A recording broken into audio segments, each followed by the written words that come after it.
Assalamualaikum warahmatullahi wabarakatuh. Perkenalkan, nama saya Muhammad Rizkan Anwari, NIM 1710812210013, bimbingan Bapak JC Heldiansyah STMSC. Pada kesempatan kali ini saya akan memaparkan tentang tugas akhir perancangan saya yang berjudul Museum Sungai di Banjarmasin. Terkait latar belakang perancangan Museum Sungai di Banjarmasin adalah terdapat 3 garis besar, yaitu yang pertama, keinginan pemerintah Kota Banjarmasin untuk membangun museum sungai. Kemudian yang kedua, munculnya eksistensi sungai yang mati di Kota Banjarmasin. Dan yang ketiga adalah kurangnya pengetahuan dan kepedulian masyarakat terhadap eksistensi sungai yang ada di Kota Banjarmasin. Kemudian, berdasarkan latar belakang perancangan museum sungai di Banjarmasin dapat dinyatakan dalam permasalahan arsitektural bagaimana rancangan museum tematik sungai yang mampu menceritakan kronologi eksistensi sungai dan kebudayaan yang mempengaruhinya, serta mampu membuat pengunjung teredukasi dan berempati terhadap sungai. Jawaban dari permasalahan arsitektural yang telah dijelaskan sebelumnya dapat dirangkum dalam konsep programatik. Museum Sungai di Banjarmasin menggunakan konsep point of view dan metode sense of place. Pada konsep point of view terdapat 3 unsur, yaitu waktu yang menjelaskan waktu yang lampau, waktu sekarang, dan waktu pada masa depan. Kemudian unsur pelaku, yaitu orang pertama dan orang ketiga.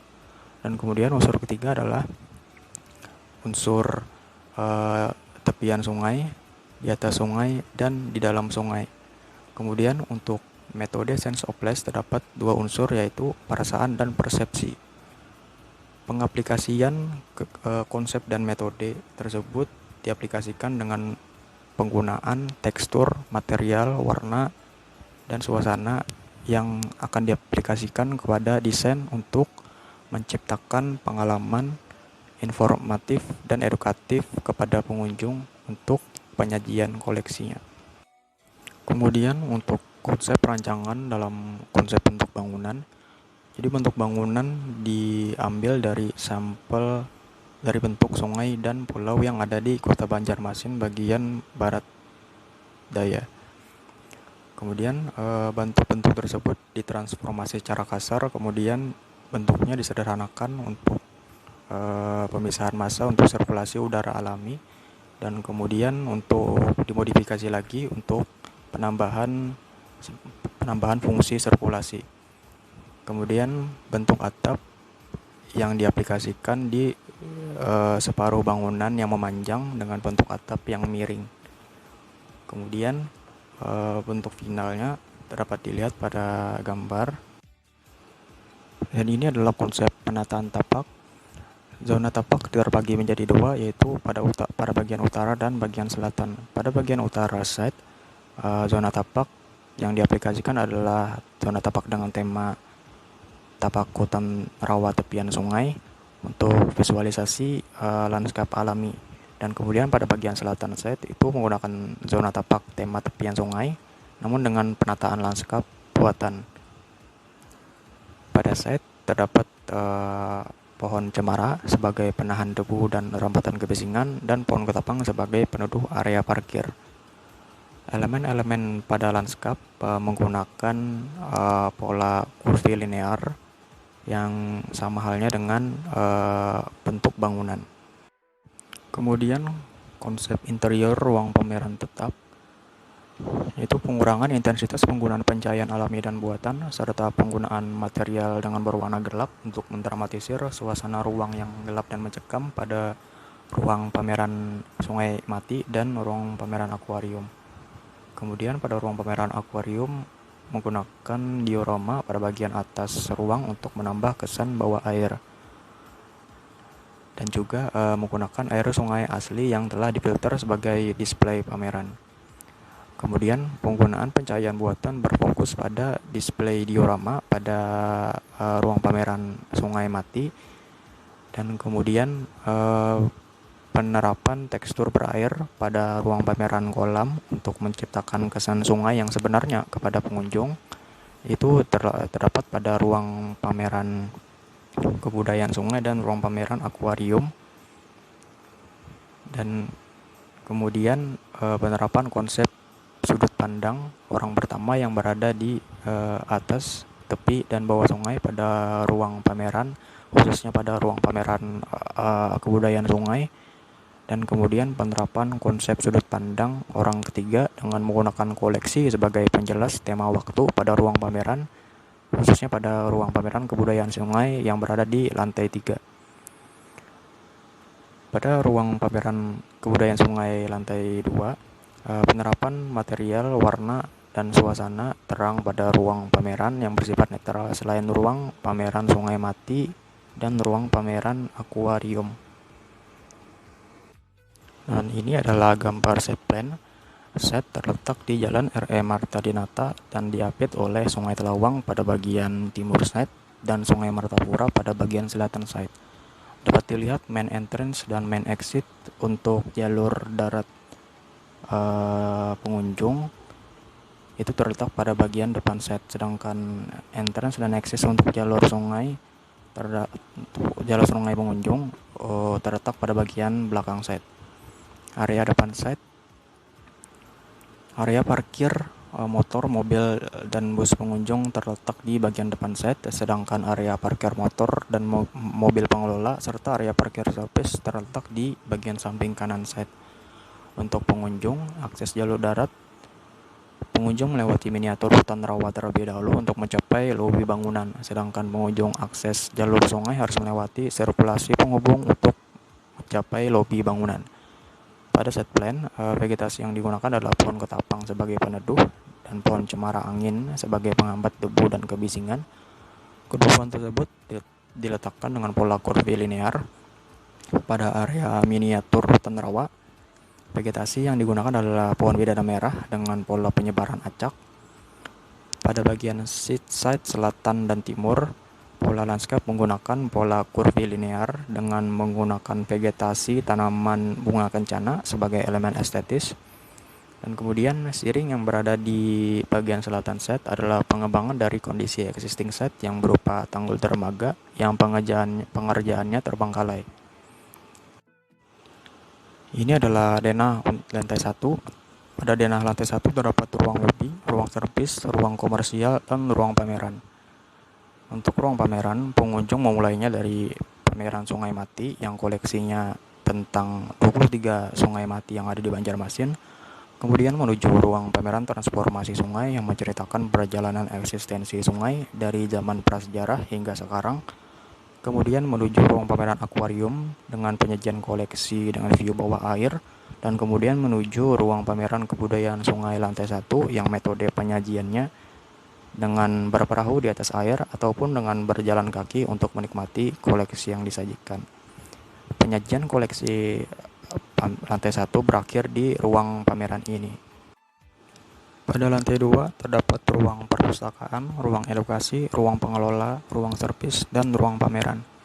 Untuk ruang pameran, tur museum diawali dengan melanjutkan koleksi ruang pameran kebudayaan sungai lantai 1 dengan metode penyajian koleksi konvensional.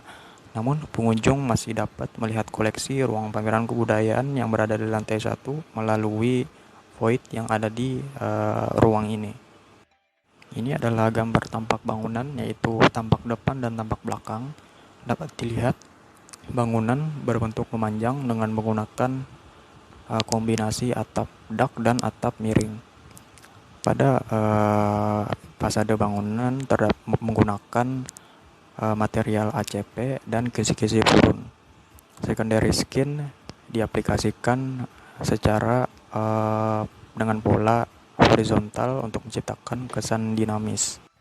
Dan ini adalah tampak samping kanan dan tampak samping kiri dari bangunan.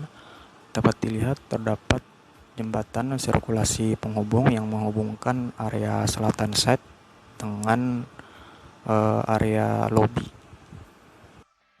Dan ini adalah gambar potongan A dan BB dari bangunan.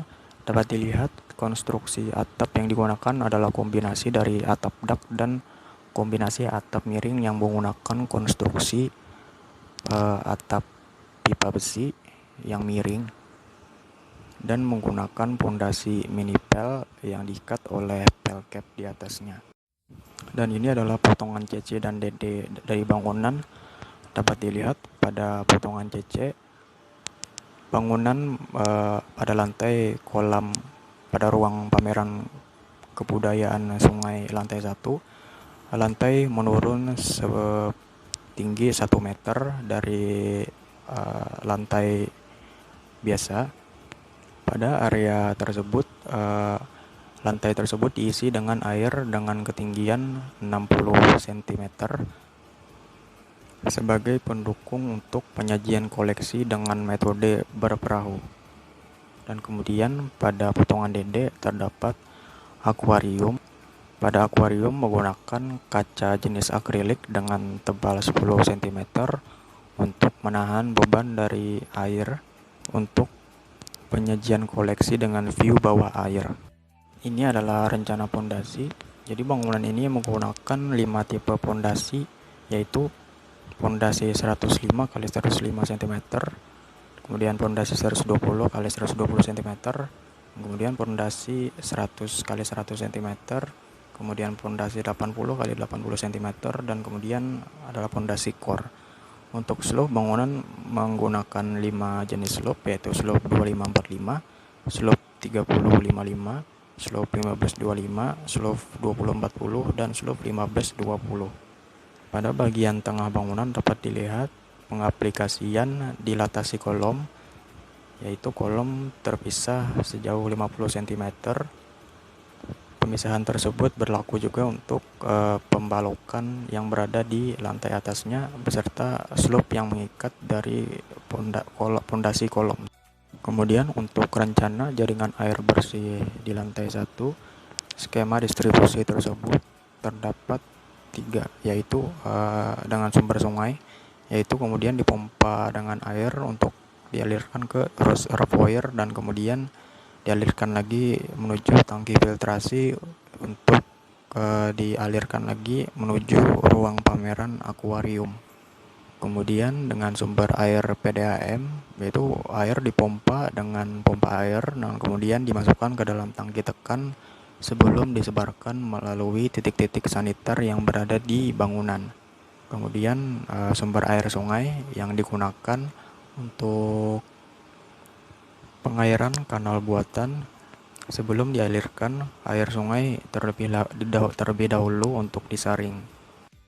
Kemudian untuk rencana jaringan air kotor di lantai 1 menggunakan skema sebagai berikut, yaitu air kotor yang berasal dari wastafel dan floor drain dialirkan langsung ke IPAL, sedangkan air kotor yang berasal dari toilet dan urinoir terlebih dahulu dimasukkan di septic tank dan kemudian dialirkan ke IPAL, yaitu instalasi pengolahan air limbah sebelum dibuang ke sungai. Dan ini adalah detail arsitektural yang terdapat di ruang pameran kolam. Dapat dilihat ruang pameran kolam di sini adalah ruang pameran kebudayaan sungai yang berada di lantai 1. Kemudian pada gambar potongan dapat dilihat perletakan koleksi maket diorama yang kemudian kolam tersebut diisi dengan air dengan ketinggian 65 cm dari dasar lantai kolam, dan kemudian terdapat bata pembatas pengaman koleksi sejauh 80 cm dari tepian kolam.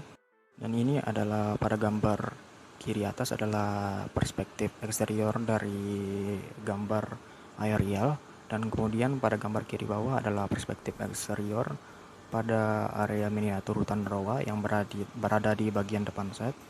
Dan kemudian pada kanan atas adalah perspektif eksterior pada area sirkulasi penghubung yang menghubungkan area selatan set dengan pada lobi. Dan kemudian ada perspektif mata burung pada area belakang side. Kemudian pada gambar kiri atas adalah perspektif interior untuk ruang pameran Sungai Mati. Dapat dilihat suasana ruang yang gelap dengan pencahayaan minim dan spotlight yang mengarah ke koleksi museum. Kemudian pada gambar kiri bawah terdapat ruang perspektif interior ruang pameran akuarium, di mana penyajian koleksi disajikan dengan view bawah air. Kemudian Pada gambar kanan atas adalah perspektif interior ruang pameran kebudayaan Sungai lantai 1, di mana penyajian koleksi digunakan dengan metode berperahu ataupun berjalan kaki pada sisi ruang. Dan pada gambar kanan bawah adalah perspektif ruang pameran kebudayaan Sungai lantai 2. Penyajian koleksi di ruang ini menggunakan metode konvensional seperti vitrine, freestanding, dan metode panel. Namun, pengunjung masih dapat melihat koleksi dari ruang pameran kebudayaan Sungai di lantai 1 melalui void yang ada di ruang tersebut. Demikian presentasi dari saya. Terima kasih atas perhatiannya. Saya ucapkan terima kasih. Wassalamualaikum warahmatullahi wabarakatuh.